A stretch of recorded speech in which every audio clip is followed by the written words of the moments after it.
مرنے سے پہلے اے مسلمان کر لے اس پہ غور، کتابوں کا خدا اور ہے، بابوں کا خدا اور۔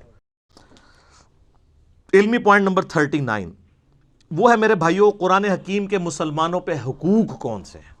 ایک مسلمان پہ قرآن کے کون کون سے حق ہیں جو اس نے پورے کرنے ہیں بینگ اے مسلم؟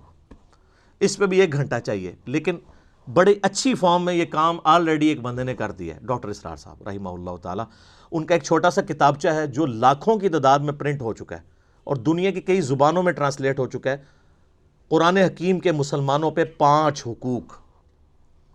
ہم ہماری ویب سائٹ سے بھی ڈاؤن لوڈ کر سکتے ہیں، انگلش میں بھی ہے، آپ کو عربی میں، فارسی میں، اردو میں مل جائے گا۔ چھوٹا سا کتابچہ ہے، آپ کے اندر بجلی بھر دے گا اور آپ کو پہلی دفعہ پڑھ کے یہ اندازہ ہوگا یار میں کہاں کا مسلمان ہوں، میں نے تو قرآن کا کوئی بھی حق پورا نہیں کیا۔ بل وہ 5 حق میں بتا دیتا ہوں، اب میں ایک ایک حق پہ 1 گھنٹہ بول سکتا ہوں، لیکن نہیں بولوں گا، وہ آلریڈی کام ہوا ہوا ہے۔ باقی میرے 6 لیکچرز میں جتنا رونا رو چکا ہوں وہ سب کچھ اسی کے گرد ہی تھا۔ نمبر 1 قرآن پر ایمان لانا، ماشاءاللہ وہ تو سارے لائے ہوئے ہیں، خالی ایمان یعنی قرآن کو ماننا، اصل مسئلہ ہے قرآن کی ماننا۔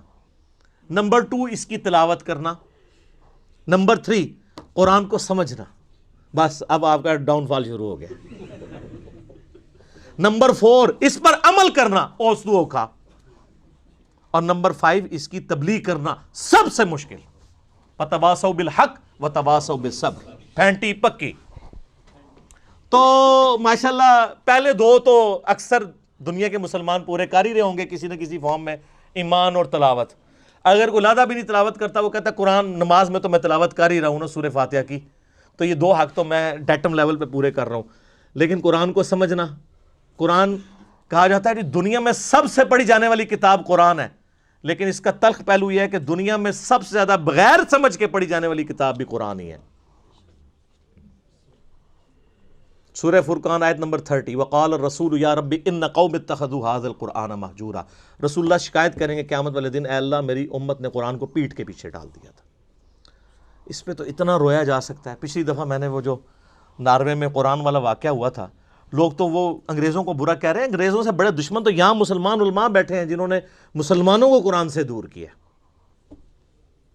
اسی آج میں نے شعیب بھائی کو کہا، وہ قرآن کے بارے میں ایک ماہر القادری رحمہ اللہ تعالی ایک بہت اچھے شاعر گزرے ہیں، بڑے ڈیسنٹ، انہوں نے قرآن کی فریاد ایک اس کی شاعری کی ہے، وہ آج آپ کو ہماری علمی مجلس کے سٹارٹ میں ہم وہ ان سے پڑھوائیں گے کہ قرآن مسلمانوں سے چیخ چیخ کے کیا کہہ رہا ہے کہ تم مجھے طاقوں میں سجاتے ہو، مجھ پہ خوشبو لگاتے ہو، طوطا مینا کی طرح مجھے رٹوا بھی دیتے ہو، لیکن جو میرے احکامات تھے اس کو پس پش تم نے ڈالا ہوا ہے۔ تو یہ کتابچہ ضرور پڑھیں، قرآن حکیم کے مسلمانوں پہ 5 حقوق ڈاکٹر اسرار صاحب رحمہ اللہ تعالیٰ کا۔ تو اس علمی پوائنٹ کو میں ادھر ہی چھوڑتا ہوں تاکہ میں اس کو آج مکمل کر لوں۔